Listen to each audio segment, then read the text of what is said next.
네, 그런 이야기가 있습니다. 흐르는 냇물에서 돌들을 치워버리면 그 냇물은 노래를 잃는다. 네, 들어보셨나요? 이게 계곡이나 이런 데 가면은요, 이렇게 돌들이 막 있잖아요. 이제 보기가 싫은 거예요. 물이 그냥 똑바로 잘 흘러갔으면 좋은 거죠. 그래서 돌들을 다 이렇게 치워버리잖아요. 그러면 그 계곡에서는요, 더 이상 아무 소리도 나지 않는다는 거예요. 물에서 졸졸졸 소리든지 아니면 또 여러 가지 소리든지 물이 흐르는 소리는요, 돌이 있어야 그 돌하고 부딪히면서 이제 소리가 나는 거거든요.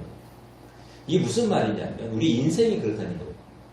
우리의 인생에 어떤 굴곡, 어떠한 뭐 어려움, 뭐 이런 것들이 늘 없으면 좋겠다 하는 생각을 하게 되어지는데 그 일들이 우리 가운데 없게 되어지면 인생의 아름다운 노래를 들을 수가 없게 된다 하는 뭐 그런 의미의 이야기입니다. 여러분 세상에서 바라보는 고난이라는 것, 고난의 시각이 이렇다는 거예요.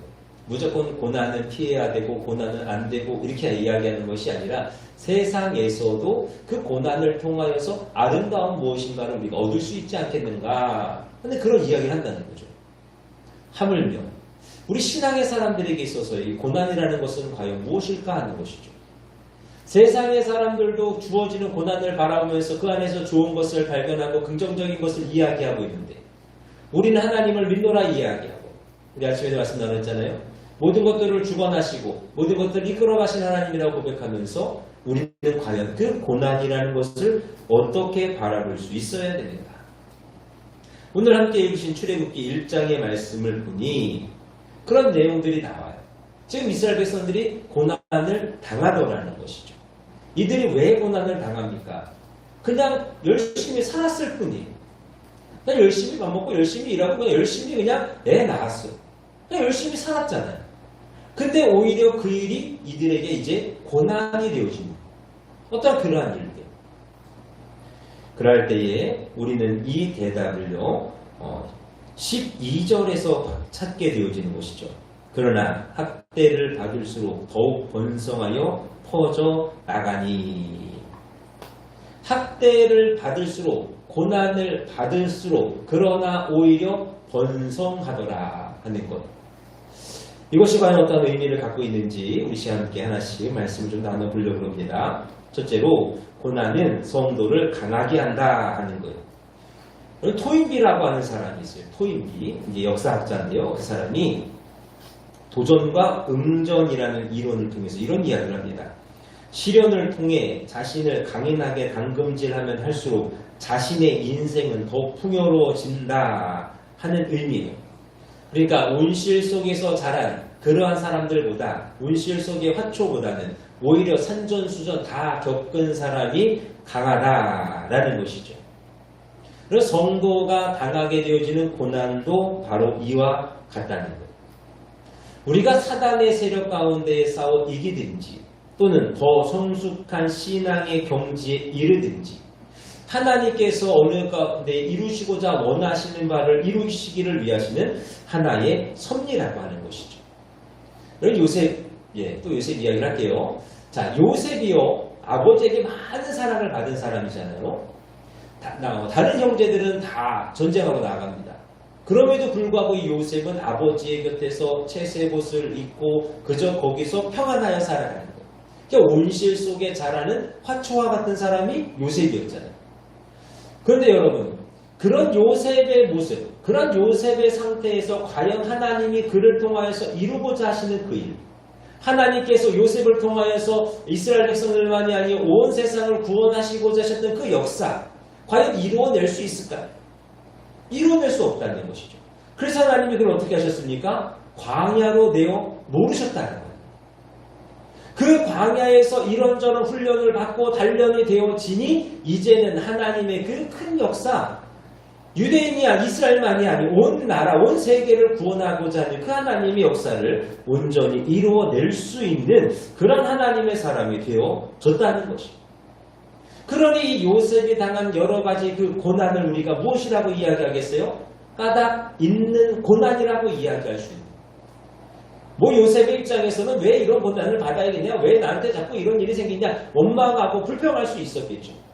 그러나 하나님께서 그를 통하여서 하나씩 만들어 가시고 하나씩 성장시켜 가시면서 결국에는 원하시고 뜻하시는 바를 이뤄낼 수 있을 만큼의 그런 믿음의 사람으로서 이루어 가셨다 하는 것.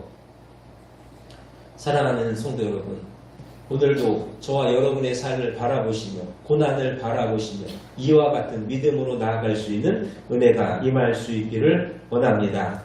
특별히 주님 이런 말씀하십니다. 사람이 감당할 시험 밖에는 너희가 당한 것이 없나니 오직 하나님은 미쁘사 너희가 감당하지 못할 시험 당함을 허락하지 아니하시고 시험 당할 즈음에 또한 피할 길을 내사 너희로 능히 감당하게 하시느니라. 여러분, 이스라엘이 고난을 받아야 했던 이유, 그들이 강한 백성이 강한 민족으로 성장하기를 위하였다라고 그런 말씀드렸잖아요. 근데 그게 어느 때까지예요? 어느 때까지 그 고난을 감당합니까? 그들이 견딜 수 있을 때까지.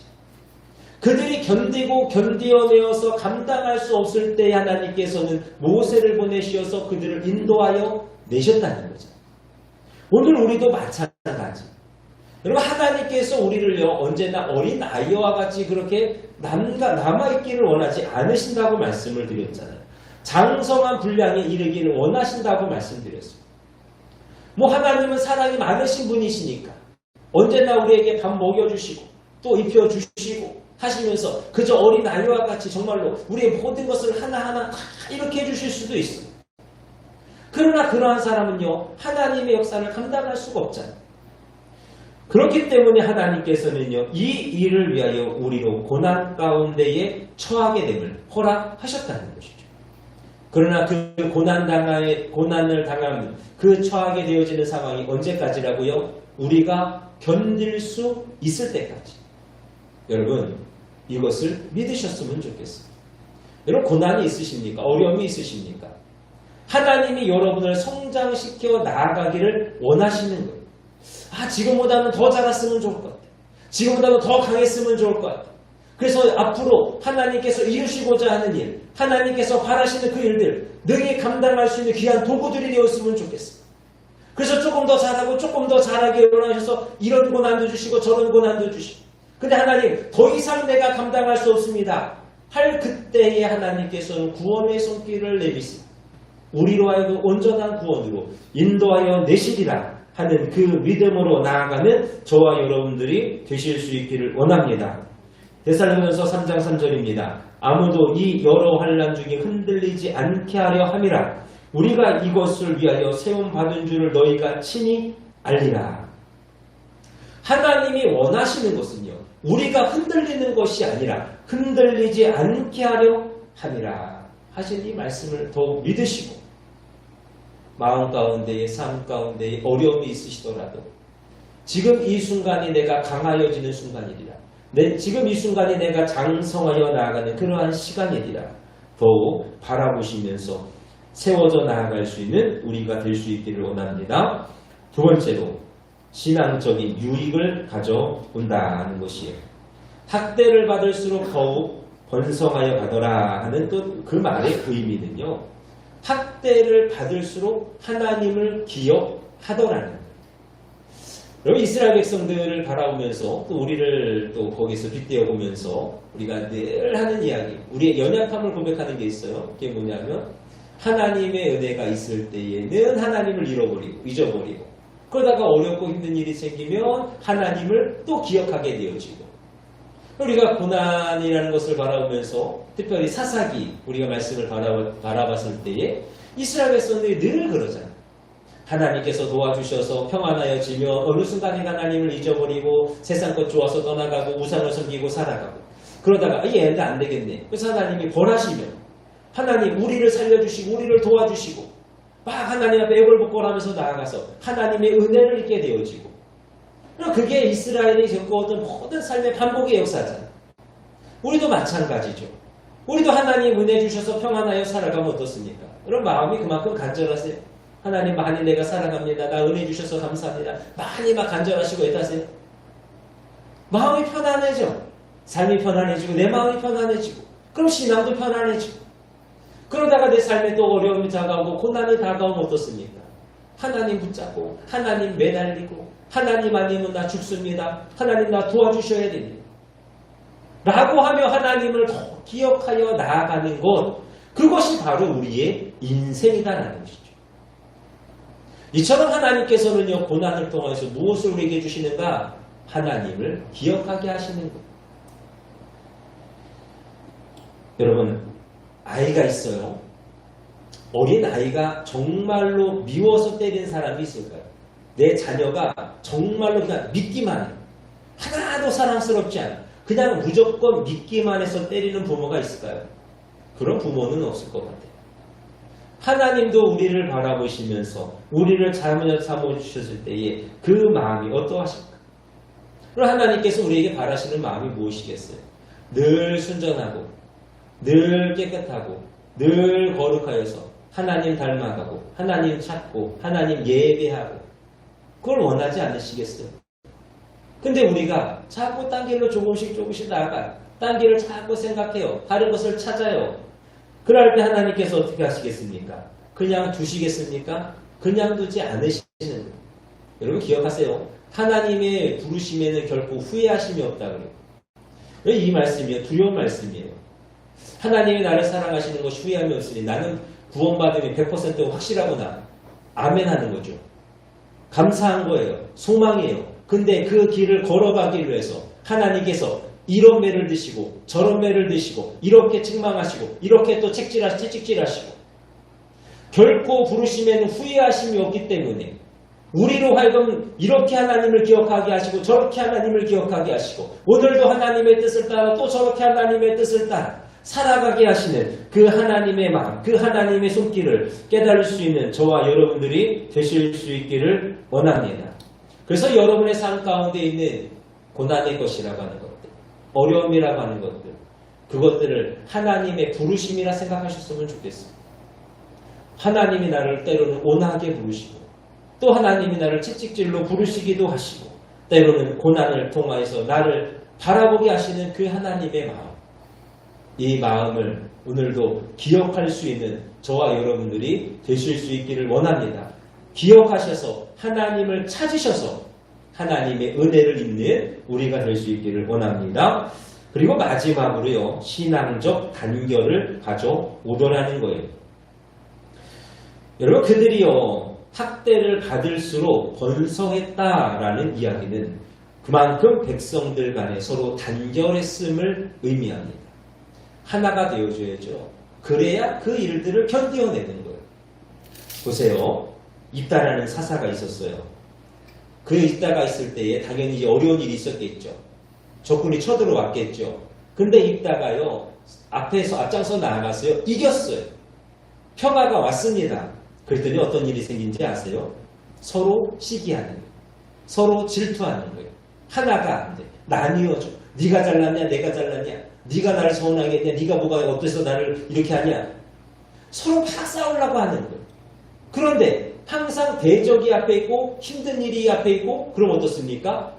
이스라엘이요 한 마음이 되어지는 거예요. 한 뜻이 되어지는 거예요. 그래서 오직 여호와를 찾고 오직 마음을 합하여서 하나님의 역사를 이루는 어떠한 그러한 삶을 살아가더라는 거예요. 여러분, 우리 기독교가 고난의 역사라고 합니다. 고난의 역사라 그래요. 예수 그리스도부터 주어지는 이후로부터 우리 가운데 주어지는 많은 어떤 역사들을 바라봤을 때에 로마의 국교가 되어지고 나서의 잠깐의 시간을 빼고서는요 고난의 역사예요. 특별히 초대교회가 얼마나 많은 고난과 박해를 받았습니까? 그런데 초대교회를 향하여서 성경이 표현하는 것은 그들이 오직 마음을 합하여 마음을 하나로 하여서 신앙을 나누고 삶을 나누고 그들이 늘 그렇게 하나가 되어져서 살아가더라는 거예요. 그랬더니 어떤 역사가 있어요. 온 세상이 주의 복음이 전파되어지는 어떤 그런 시발점이 되어지고요. 그 큰 역사를 이뤄낸 일이 있었어요. 도구가 되어진. 그렇듯 하나가 되어짐을 통해서 많은 일들을 이루어냈다라고 하는 것이죠. 오늘 이스라엘 백성들도 마찬가지예요. 그들에게 많은 억압을 줍니다. 많은 고난을 줍니다. 그들이 그러할수록 하나가 되어지는 거예요. 협력이 되어지는 것입니다. 그 일을 통하여서 전민으로서의 큰 힘을 보여주었다는 거예요. 오늘 우리의 삶도 마찬가지인 줄로 믿습니다. 우리의 삶에 있어서 우리의 모습 가운데에 어떤 여러 가지 일들, 어려움이 있거들라 우리가 하나가 되어져서 한 마음으로서 우리가 그 일들을 이뤄내야죠. 감당해내야죠. 우리가 서로를 위해서 기도하는 것이 그거잖아요. 위하여서 기도하는 것이 그런 모습이잖아요. 바라기는 우리 교회가 날마다 이러한 모습으로서 성장하여 나아갈 수 있는 은혜가 있기를 원합니다. 늘 그랬으면 좋겠어요. 늘 서로가 서로를 바라보고 서로를 생각하고 그래서 마음을 하나로 모아서 날마다 평안하여 든든히 서갈 수 있는 그런 교회. 사단은 여전히 우리를 향하여 찾아오죠. 여전히 우리를 공격하죠. 이렇게 넘어지게 할까 저렇게 흔들리게 할까. 그러할 때일수록 더욱 우리는 마음을 합하고 뜻을 합하여서 이 땅 가운데에 정말로 별과 같이 빛나게 굳게 세워져 갈 수 있는 그런 하나님의 교회로서 세워질 수 있기를 간절히 원합니다. 오직 한 마음으로서 하나 되어짐을 통하여서 예수 그리스도의 지체로서 세워질 수 있는 우리 세터교회가 될 수 있기를 주님의 이름으로 축원합니다. 말씀을 정리합니다. 고난이라고 하는 것, 그 고난의 표면적인 것만을 바라보시면서 너무 마음 아파하지 아니하시고 너무 슬퍼하지 않으셨으면 좋겠습니다. 물론 그 일이요 정말로 쉬운 일은 아닌 것 같아요. 이렇게 이야기를 하는 저도요 힘든 일이 있고 슬픈 일이 있으면 그거에 집중하게 되어지지 그 너머를 바라보기가 너무 힘들고 어려워요. 그러나 오늘도 이 말씀을 주시는 이유가 뭐겠습니까? 힘내어 살아가라 하시는 거잖아요. 용기 내어 살아가라 하시는 거잖아요. 비록 그러할지라도 비록 너희 앞에 놓여져 있는 것이 너무 힘들고 너무 괴로울지라도 한 번만 더 하나님의 말씀을 생각하고 그 말씀을 떠올리면서 그래 이 고난이 다가 아니고 이 이후에 있어 하나님 우리를 강하게 하시고 우리를 더욱 능력 있게 하시고 우리를 유익하게 하사 더욱 하나 되게 하시는 그 은혜를 바라보며 나아갈 수 있는 저와 여러분들이 되실 수 있기를 원합니다. 그리하여서 이스라엘 백성들과 같이 더욱 번성하여져 세상에 두려워할 수 있는 하나님께서 기쁘게 사용하실 수 있는 저와 여러분의 삶이 또 우리 교회가 될 수 있기를 주님의 이름으로 축원합니다. 기도하겠습니다.